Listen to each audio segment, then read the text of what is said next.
قرآن کریم اس مقام سے عورت کو اٹھا کر، جو میں نے ابھی عرض کیا ہے کہ جو عرب معاشرے میں عورت کا جو مقام تھا، یہاں سے اٹھا کے وہ اس نے مرد کے ہم دوش اس کو بنا دی۔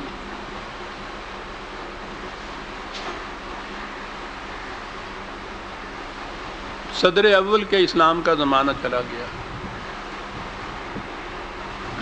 مسلمانوں نے اپنے ہاں ہر اس چیز کو رائج کیا جس کو مٹانے کے لیے قرآن آیا تھا،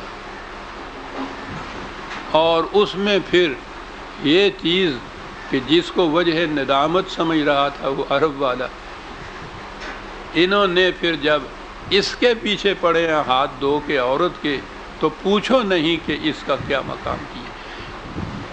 یہ کیونکہ زندہ دفن کرنا ایک معاشرے کا قانونی جرم تھا، قانونی جرم۔ میں سمجھتا ہوں کہ یہ نہیں کہ خدا سے ڈر کے انہوں نے اس کو چھوڑ دیا ہو کہ اس کو زندہ درگور نہ کیا جائے، کیونکہ قانوناً جرم قرار دے دیا گیا تھا، اس کی سزا قتل کی سزا تھی، اس لیے یوں زندہ درگور تو نہ کیا، اور اس کے مقابلے میں عورت کو زندہ رکھا کہ نہ وہ زندہ رہے نہ وہ مردوں میں ہو۔ جہنم کی زندگی جو قرآن نے کہی ہے کہ اس میں نہ موت ہوگی نہ زندگی ہوگی، ساری عمر عورت کو اس مقام پہ رکھا کہ نہ وہ زندوں میں شمار ہوتی ہے نہ مردوں میں شمار ہوتی ہے۔ جرم نہیں ہے اس لیے سزا نہیں مل رہی، کیونکہ قتل تو نہیں کیا، اور وہ قتل ایسا ہے کہ لٹکائے رکھا ہے پھانسی کے اوپر، لیکن وہ جسے کہتے ہیں نا تختہ نیچے سے کھینچ دینا کہ 1 منٹ کے اندر معاملہ ختم ہو، یکسو تو ہو، تختہ نہیں کھینچا جاتا، پھانسی کے تختے پہ لٹکائے رکھا جاتا ہے۔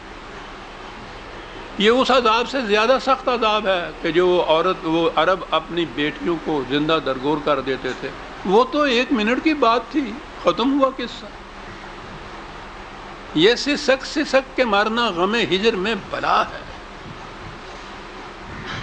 مجھے کیا مراد تھا مرنا اگر ایک بار ہوتا، وہ تو ایک بار مار دیتے تھے، یہاں ساری عمر اس کو مارا جاتا ہے۔ دور ختم ہوا، اب کیا کیا جائے؟ جیسا کہ اور شعبوں میں زندگی کے اور گوشوں کے اندر کیا، یہاں بھی یہ کیا، روایات وضع کی۔ بڑا عجیب طریقہ تھا یہ، بڑی عجیب سازش تھی یہ کہ اپنی طرف سے نہ کچھ کہا جائے، کہا یہ جائے کہ رسول اللہ صلی اللہ علیہ وسلم نے یہ فرمایا ہے۔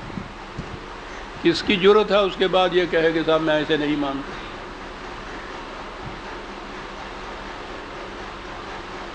سند کیا ہے؟ یہ فرمایا ہے 200 سال 250 سال کے بعد بخارا سے، نیشا پور سے، آذربائیجان سے، سیستان سے یہ لوگ آتے ہیں، لوگوں سے ملتے ہیں، پوچھتے ہیں کہ صاحب کوئی بات رسول اللہ صلی اللہ علیہ وسلم کی آپ نے؟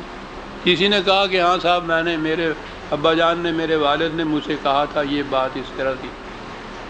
200-250 سال بعد۔ اچھا، تو انہوں نے بتایا تھا کہ انہوں نے یہ کس سے سنی؟ کہ جی وہ انہوں نے کہا تھا انہوں نے اپنے والد سے سنی یا اپنے استاد سے سنی، انہوں نے اپنے والد سے سنی۔ 200-250 سال کے عرصے میں آپ سوچتے ہیں کہ کتنے نام لینے پڑیں گے درمیان میں، اور آخر میں آ کے یا کسی صحابہ کے اوپر بات، اور یا پھر یہ کہ رسول اللہ صلی اللہ علیہ وسلم نے ایسا فرمایا۔ اور کئی دفعہ یہ چیزیں آ چکی ہوئی ہیں۔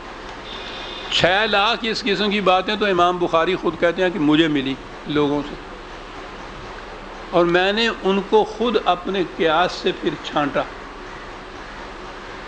اس میں سے چھانٹ کے 3000 کے قریب رکھی، اپنی کتاب میں درج کی۔ ویسے تو قریباً 6000 کے قریب ہیں، وہ مقررات کو نکال دیا جائے تو اتنی بن جاتی ہیں وہ۔ اب ان کے متعلق جو اس طرح سے جمع کی، اس طرح سے انہوں نے اس کا انتخاب کیا کہ ایک انسان نے اپنے قیاس اور رائے کے مطابق ان کو اکٹھا کر کے لیا، اس کو کہا رسول اللہ نے ایسا فرمایا تھا۔ عورت کے متعلق اس قسم کی حدیثیں واضح رہے کہ خود موضوعات جسے کہتے ہیں نا وضعی حدیثیں، بنائی ہوئی حدیثیں، اس کے اوپر بڑی بڑی کتابیں ہیں ہمارے ہاں۔ کہ کس طرح سے یہ بنائی جاتی تھی، کیوں بنائی جاتی تھی، مقاصد اس کے کیا تھے، یہ سارا کچھ کتابوں میں ہمارے ہاں ہے۔ اس کے باوجود ان میں سے کسی ایک کے متعلق بھی یہ کہہ دیجئے نا کہ یہ قرآن کے خلاف ہے، یا رسول اللہ صلی اللہ علیہ وسلم یا صحابہ میں سے کسی کی شان میں اس پہ تان پڑتا ہے، اس کا نام ہے منکر حدیث۔ اور منکر حدیث کہا نہیں، ایک کافر کا وہ درجہ نہیں ہوتا جو منکر حدیث کا ان کے ہاں ہو جاتا، اس لیے کہ ان کا سارا جتنا جس قدر بھی ان کے ہاں متاع ہے دین کی، مذہب کی، وہ تو ساری یہ چیزیں ہیں۔ ان پر کسی قسم کی تنقید نہیں، بلکہ یہ چیز کہ ان کو بھی ایک بار جس طرح سے امام بخاری نے کیا تھا، ان کو بھی ایک بار بیٹھ کے سوچ کے دیکھ لو۔ قرآن کے خلاف جاتی ہیں، کہہ دو کہ امام بخاری کو صحیح نہیں لگی۔ حضور کی شان کے خلاف جاتی ہیں تو کم از کم انہیں کو کہہ دو کہ یہ صحیح نہیں ہو سکتی۔ نہیں، ان کو اب ٹچ نہیں کر سکتے۔ عورت کے متعلق میں بہت کچھ لکھ چکا ہوں، میں نے عرض کیا۔ پہلی چیز صحیح حدیث میں ہے کہ عورت پسلی سے پیدا کی گئی ہے، یہ جو ہے نا صحیح حدیث میں ہے، یہ کہا اور ذہن میں آیا کہ ہاں یہ صحیح، رسول اللہ صلی اللہ علیہ وسلم نے ایسا فرمایا۔ یہ صحیح حدیث کے معنی ہوتے ہیں، یہ کتابیں ہیں 6 ان کے ہاں، ہمارے ہاں چلی آ رہی، صحائح ستہ، 6 صحیح حدیث کی کتابیں، یعنی انہوں نے صحیح بخاری تو آپ نے سنا ہوگا نا، اس نام کے ساتھ ہی صحیح رکھ دیا جاتا ہے، اس کے اندر کی جو کتاب وہ کوئی حدیث ہو جاتی ہے صحیح حدیث میں ہے جناب۔ صحیح حدیث میں ہے کہ عورت آدم کی پسلی سے پیدا کی گئی ہے، اور سب سے بلند پسلی سب سے زیادہ ٹیڑھی ہوتی ہے، پس تو اگر اسے سیدھا کرنے کی کوشش کرے گا تو اسے توڑ دے گا، ٹوٹ تو جائے گی، سیدھی نہیں ہوگی۔ تو اس کے لیے طریقہ یہ ہے کہ تو اگر اس میں کچھ کجی باقی چھوڑتے ہوئے فائدہ اٹھانا چاہے تو بے شک فائدہ اٹھا سکتا ہے، کچھ کجی تھوڑی سی رہنے تو اس میں، کیونکہ پوری کی پوری یہ سیدھی نہیں ہو سکے گی، ٹوٹ جائے گی، تو کچھ تھوڑی سی ٹیڑھی رہنے دو اس کو، اور پھر اس سے فائدہ اٹھا لو، یعنی اس سے یہ ایسی چیز ہے جس سے فائدہ اٹھائے گا مرد، یہ ہے مقام، ٹیڑھی رہنے دو۔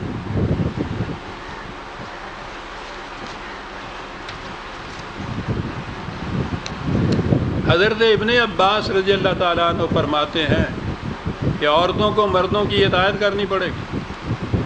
حضرت حسن بصری رحمۃ اللہ علیہ فرماتے ہیں کہ ایک عورت نے نبی صلی اللہ علیہ وسلم کے سامنے اپنے خاوند کی شکایت کی، اس نے اسے تھپڑ مارا ہے، بس آپ نے اسے بدلہ لینے کا حکم دیا ہی تھا کہ یہ آیت اتری الرجال قوامون علی النساء، اور اس کا ترجمہ یہ لوگ کرتے ہیں کہ خدا نے مردوں کو عورتوں پر داروغہ یا حاکم بنا کے بھیجا ہے، تو اب جس کو جیل کا داروغہ بنایا جائے گا تو جو قاضیوں کا حشر کرے گا۔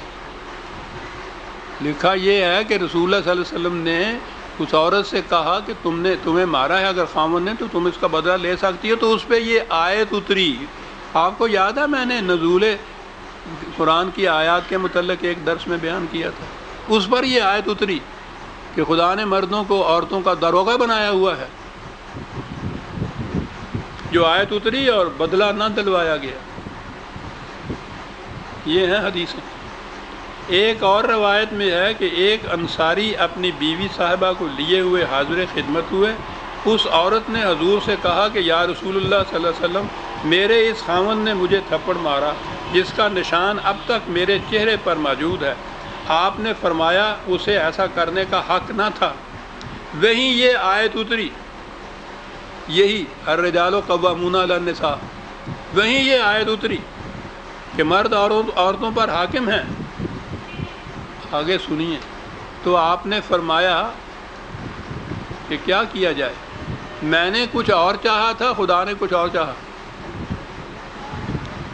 یعنی رسول اور اس سے خدا کے اندر معاذ اللہ کشمکش ہو رہی ہے، اور مجبوری ہے رسول اللہ کی۔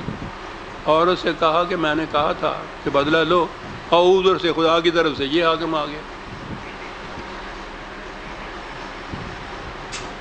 خدا کے لیے بھی تو بہرحال معاف فرمائیے گا، مجھے معاذ اللہ مذکر کا صیغہ استعمال ہوتا ہے نا، اللہ میاں کہا جاتا ہے نا، میاں یا خامد ہوتا ہے یا اللہ ہوتا ہے.